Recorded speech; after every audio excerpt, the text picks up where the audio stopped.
The standard financial advice has been identical: save your money, invest early, and prepare for the future. We are trained to relentlessly lock away cash. But while every financial expert will happily tell you exactly how to start saving, almost no one talks about the math on when it is actually safe to stop.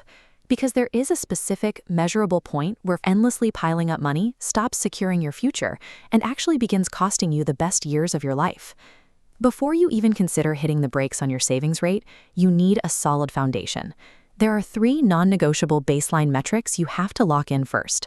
Number 1, your high-interest debt has to be completely eradicated. That means absolutely zero balances on credit cards and personal loans. Number 2, you need a robust safety net. This is 3 to 6 months of actual living expenses, parked securely in a high-yield savings account. And number 3, if your employer offers a retirement match, like a 401k, you need to be consistently maxing out that specific contribution. Once you cross those 3 finish lines, your baseline survival is secure. In fact, if you just keep piling excess cash into a standard checking account past this point, you are actively losing purchasing power to inflation. You need a new strategy. So your safety net is set, but what about your long-term retirement accounts? How do you know when your active investments are sufficient? The answer lies in a specific mathematical threshold known as coast fire. Look at this chart mapping out a portfolio balance over time. Coast fire is this exact threshold point right here. The moment your existing investments have grown large enough that compound interest alone will fully fund a standard retirement. Even if you never contribute another single dollar, the exponential growth takes over and finishes the job. If you build up a critical mass of net worth across your index funds and retirement portfolios by your 30s or 40s, the mechanics of your wealth physically shift. Your money starts doing the heavy lifting.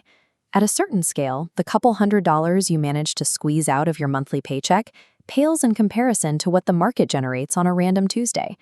Your active daily additions become statistical noise against the backdrop of your market returns. When natural market growth mathematically outpaces what you can physically save from your salary, aggressively restricting your spending yields diminishing returns. You have mathematical permission to take your foot off the gas. But here is the catch. Even when the math gives you the green light to stop, your brain often refuses.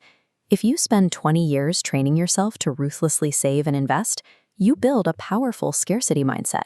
Spending money, even on things you genuinely enjoy, starts to feel inherently irresponsible, even when your accounts are overflowing. If you fail to break that psychological addiction to saving, your financial planning defeats its own purpose. Instead of buying you freedom, your wealth transforms into a persistent source of anxiety. This is where the die with zero philosophy comes in. Money is not a high score to accumulate indefinitely. It is strictly a tool, and its only real value is its ability to purchase experiences, security, and time. This chart maps a biological reality. The green line shows wealth steadily increasing, but the blue line shows physical health and capacity to enjoy high-energy activities declining. As wealth goes up, physical capacity declines. Delaying gratification actively robs you of life. Extreme wealth in your 70s cannot buy back the youth, energy, or health you sacrificed.